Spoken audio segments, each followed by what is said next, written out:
Tara Platt. And Yuri Lowenthal. And you're listening to Nerd Radio. Welcome back to the Nerd Radio podcast, which you can get as part of the BPod Studios network wherever you download podcasts, as well as follow us on social media at Nerd Radio 101. James and Al joining me, Chuck Bean, for another week of Nerd Radio, talking about all the games we were playing over the holidays. There was plenty to watch on all the streaming services, too. The Cobra Kai Season 3 came out. Yeah, they dropped. And I haven't watched it. I think I've watched the first episode of the first season. I haven't watched anything in that universe besides Karate Kid 2, and the Karate Kid with Will Smith's son. Okay. So I didn't even see that, but when Cobra Kai made its way over to Netflix, because it was YouTube. It was YouTube. Right? Yeah. Yep. When it came over to Netflix, I liked the Karate Kid movies. I haven't seen them probably since I was a kid, but I was like, yeah, let's give it a watch. No go for me. No, not at all. No, I was watching it with the girlfriend. Yeah. And I don't know, she was enjoying it because it was bad. I'm not one of those people that can watch Sharknado because bad is bad, and I'm not interested. You know what I mean? And some people, Sharknado's good because it's bad. Well, I think there's a difference between bad and cheese. To me, Sharknado is cheese. The Room is bad. Right. That would be my difference. There's we know this is bad, so we're going to lean into it. And then there's I've thought to myself before that there's got to be projects where people know something is bad, but they're already like hip deep into it, so they just have to keep trudging forward. And then there's absolutely people that have no idea what they're doing is just not objectively good. I think either way, it's not for me. I can't do the cheese, because even like something I do like that can be super cheesy is Doctor Who. Sure. But the cheesy stuff is not why I like it. There's other, because they definitely lean into some of their stuff. Oh, 100%. You know, like some of the stuff, we know this alien looks terrible, but we're going to make it, and that's not the thing to like about it for me. Yeah. But no, Cobra Kai, I made it maybe through like maybe 2.5 episodes. What was so bad or cheesy about the Cobra Kai that you It's were been having a hard months, time? and I can barely remember what I watched yesterday. Okay. But I didn't do anything for me. I didn't like the acting. I didn't think was good. Right. The relationship between what's his face and Ralph Macchio seemed a little. It was just dumb. I didn't like it. It just did not need to be revisited. Well, they brought back for the third season. It seems as neither of you are watching it. I don't feel bad spoiling it. They brought back a whole bunch of people from the original movies for the third season. Oh yeah, Mr. Miyagi. Well, no. Well, isn't he dead? Yes. Be quite a trick. But everybody else that they could possibly get. R.I.P. Pat. I think his name was Pat something. Yeah, Pat Morita. Oh yeah. R.I.P. Pat. Everybody else that they could possibly get, they tried to get. Do you remember the John Kreese, the guy who was running Cobra Kai? He's the villain in season 3. Really? And Johnny Lawrence, who's the one that is going against Ralph Macchio's character, they have to kind of team up against him. Oh God! So Ralph Macchio and the guy and Johnny, the one sweep the leg Johnny, are going up against the guy who's like sweep the leg Johnny. Wow. Yeah, because Johnny is running Cobra Kai, and Ralph Macchio's character throughout the seasons decides to bring the Miyagi dojo back into existence. So he continued practicing martial arts. Yeah. Wow. And Ralph Macchio, he don't look like somebody who's been practicing martial arts for that long. He kind of doesn't, no. But they also, there's an episode or two where he goes back to Okinawa, so some of the people that were in that second movie show up in a couple episodes. Really? And even Elizabeth Shue, who was his girlfriend. I was going to ask, Elizabeth Shue was in the OGs, right? Yeah, she was his girlfriend in the very first one. Okay. And she shows up to basically get Johnny and Ralph Macchio to team up. She's like, I left you guys 30-something years ago fighting over stupid stuff with karate, and this is what you're doing with your lives now? Yeah, you're still doing it, you losers. Right? How's she look? Does she look good? I haven't seen it, but I mean, she was in The Boys, and she looked fantastic. I thought she looked great in The Boys, too. Yeah, she was absolutely fantastic in there. Another thing that came out over the holidays was the Doctor Who New Year's special, which we talked before. Was they have a whole family, essentially 3 companions, and 2 of them leave at the end of this New Year's special. I didn't get to see this. They don't get murdered, thank goodness. They actually get to decide that they don't want to travel with the Doctor anymore. Okay. But within about 24 hours of this New Year's special coming out, the rumor hit the news services that Jodie Whittaker is probably leaving after this season. Really? As the Doctor. So there will be a 14th regeneration probably next year or the year after. I know. 14th regeneration? Yep. Is that how many different doctors they've had as since Doctor the Who? 60s. Yep. Oh, okay. Since the 60s. Okay. Yeah. So when they rebooted I kind of like the way they did it. Back it was 2005 when the current series started. It was a reboot and a continuation, kind of a hybrid. Okay. So when the current version of the show launched in 2005, that was the 9th Doctor. Yeah. Gotcha. Okay. And they do give nods to the past. But I mean, I think it was really kind of a brilliant idea. I think it's great that they're still recognizing their legacy in the past, and it's cool that they made it a part of the mythos that we're going to have to recast this character. Because like I don't even think the first Doctor was even an alien. I think he was just like this crazy older. I didn't even realize Doctor Who was an alien. I don't know anything about Doctor Who. Yeah, he's an alien, but I think the original guy was just this older, kooky scientist guy, like a Doc Brown kind of character with a time machine. With a time machine that he created in his, whatever in his. Is it garage. a phone booth like Bill and Ted? Yes, travels through time. Okay. Yeah, it disguises itself so that. Now, did this? Do you think this show possibly inspired some of the elements within Bill and Ted? 100%. Oh yeah, 100%, which is funny because I was exposed to Bill and Ted first. Yeah, well, same here. Yeah. Bill and Ted and Back to the Future, and then I started watching Doctor Who. I was like, wait a second. Bill and Ted is just American Doctor Who. Nice. Like Rufus is just the Time Lord, and he just, instead of traveling with Bill and Ted, he just hands over the keys to the time machine and lets him go. Speaking of which, for Christmas, I got the Back to the Future. Oh, you got it! Oh, cool. That's what that hook is. Yeah, it's Gigawatt. That's cool. Yeah, I had ordered them, I think, back in whatever, and Target, like 2 days after New Year's, had shipped them to me. I was like, oh, cool. Nice. Excellent. His eyes are cool, too. Yeah. Like the eyes remind me of the goggles that Doc Brown would wear. Yep. Yeah, I was trying to track down the special. I couldn't remember if it was New Year's or Christmas because it was Christmas forever. They were Christmas specials, but I think starting a year or so ago, it became a New Year's special. Yeah, and I don't have BBC America. Okay. So what I've been doing in the past is I'll just buy it on my iTunes, and because Doctor Who's one of the things like I got to see it. Yeah. Whether I've got the channel or not, but I couldn't find it on there. Interesting. You know what? You just reminded me. So Christmas. Actually, I'm going to pause you right there, Chuck, because this is the only time you're ever going to get me on recording. So everyone want a clean recording of this. This is a moment in Nerd Radio history. Okay. This Transformer is cool. Show it to the camera, Hal. There's a belated Christmas present for you, Chuck. I'm going to take You should have seen anyone not watching the Twitch stream just missed the joy on Chuck's face. He was elated. Guess what's getting added to the end of the Nerd Radio show? It is.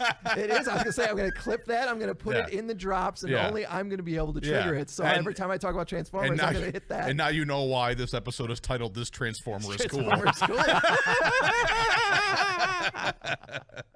I'll give you that one. This one is pretty badass. You completely derailed me. Oh, that's what I was going to bring up. So I don't have the BBC on, like, we don't have even basic cable at home. We just got internet. Mm-hmm. But I remembered that the BBC always would just play all the Doctor Who Christmas specials on Christmas Day. Mm-hmm. And so before we watched Wonder Woman, I woke up Christmas Day and I wanted to make it feel a little bit more like Christmas. So I'm like, I'm going to watch these Doctor Who Christmas specials. And I cried during every single one of them. Really? Wow. I have seen these things a dozen or so times already. I know the plot to every one of them. I watched the one with the Runaway Bride, the first one where you get to see Donna Noble. Yep. I watched one of the Matt Smith ones that's really, like, I didn't even watch the sad ones where somebody dies or somebody leaves the show.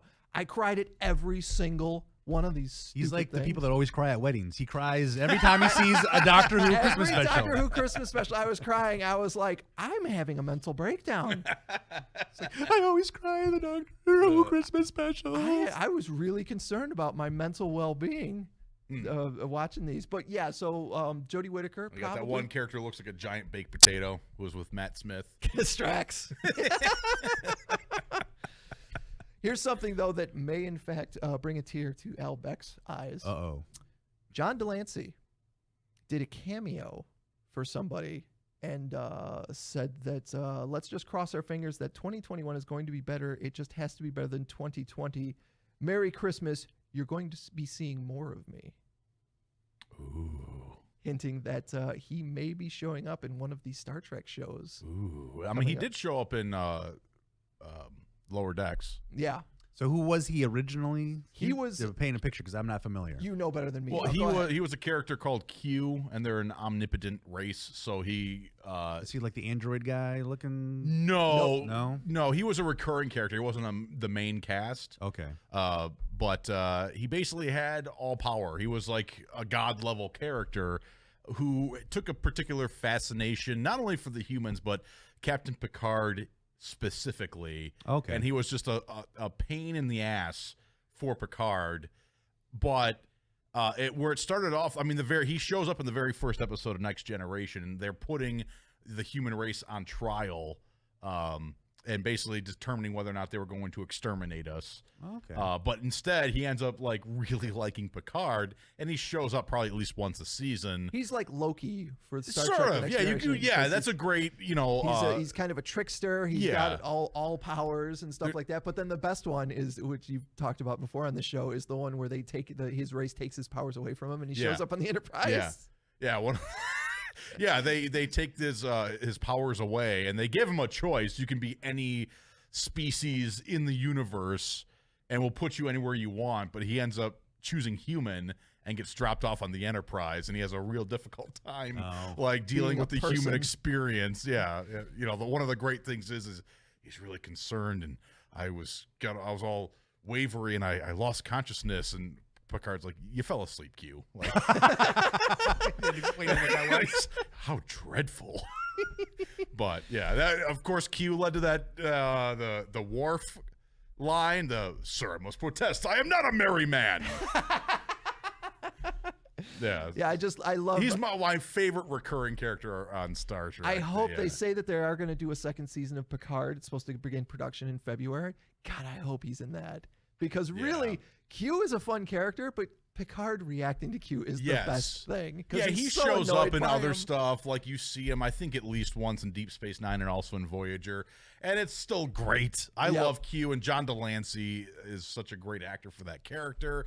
But it's the way he and Patrick Stewart play off each other that's so special. Like, there's another one of his great moments is there's that younger woman who has Q powers. Yes. And he's basically trying to tell her who she is and convince her to like come into the continuum. It's the right place for you.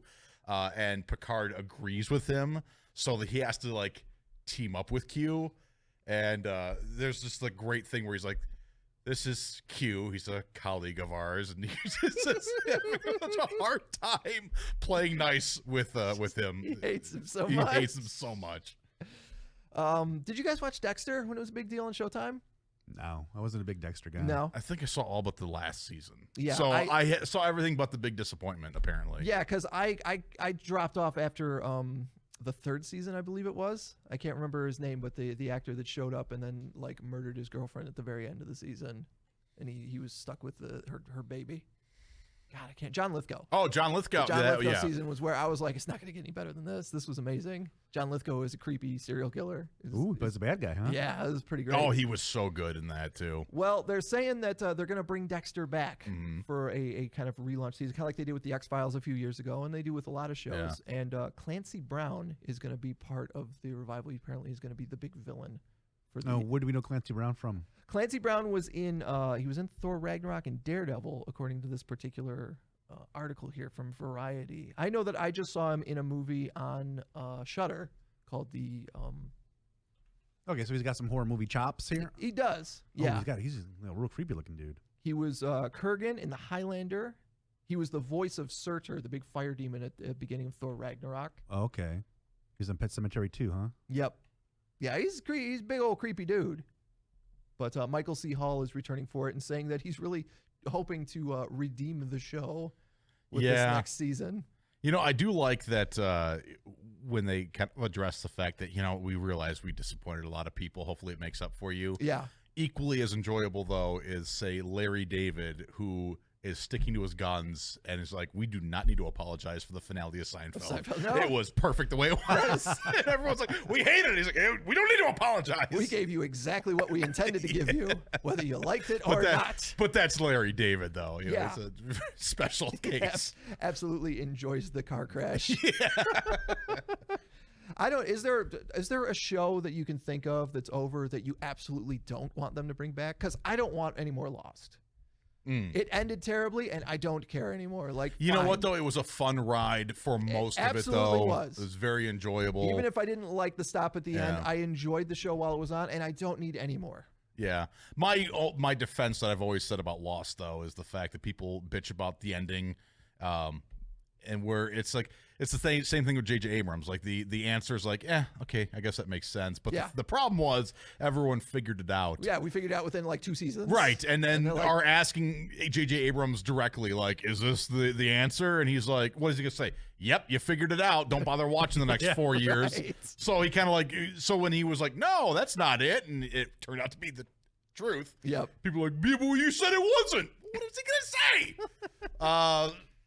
I'm sure for James, it's a lot of those reality shows that your girlfriend makes you watch. Oh yeah, well they still keep coming back. They're never stopping. Yeah, I would have. My initial reaction was to say Breaking Bad because it was so good. Yeah. But at the same time, they kind of continued it in a way with Better Call Saul. They did that movie, and the movie I thought was good. So I mean, Vince Gilligan, I got a lot of faith in. I keep seeing. I guess Showtime has a new show with what's the actor from Breaking Bad? Oh, with Bryan Cranston. Yeah, Your Honor is called. It's good. It looks amazing. It's really good. Yeah. Yeah. That was what else I wanted to tell you guys about. So over the holidays, there's a new Transformers series on Netflix. I haven't watched it because I've reached my limit of Transformers. That's fair. I've been absolutely glued to this show, which James, you said your girl had watched when it was on, called You're the Worst. Yes. It used to be on FX, and it's essentially It's Always Sunny in Philadelphia with like soap opera. You know, so like with feelings essentially. But I am 4 episodes from the end of the season, and I don't want it to be over. Oh. So I like I would watch 1 to 3 episodes a night. Wow. Over the holidays to just getting through the 5 seasons of it. And now I'm 4 episodes from the end, and I don't want to watch them because I don't want it to be over. Still watch them. It'll never end. It'll never be over. It'll just always be. Or there. you can make it. You can just stretch it out 4 more years. 1 episode a year. Yeah, right. And then maybe by then they'll reboot it. Yeah. And then you'll have more to watch. And look on the bright side, you might die before you get a chance to finish it. Al Beck, always looking on the bright side with death. That's the new Al for 2021. Yeah. I'd say I feel like I want to not just say it, but I want to find a way to work that into every episode this year. That you might die. It makes it real awkward when I want to talk about someone who actually died. Well, I'm going to have to put off Brody Lee until next week. Well, and maybe I'll die before you have to talk about that death. That'd be great. Jesus. All right. Well, this show's fine. It's off the rails for the first time as far as 2021 is concerned. It took 1 episode. When we come back, we'll be talking to Mr. Mike Pandoff, who's been a guest of the show, about The Mandalorian and about Wonder Woman 84, something else that we watched. Spoilers ahead. Spoilers ahead. It's Nerd Radio.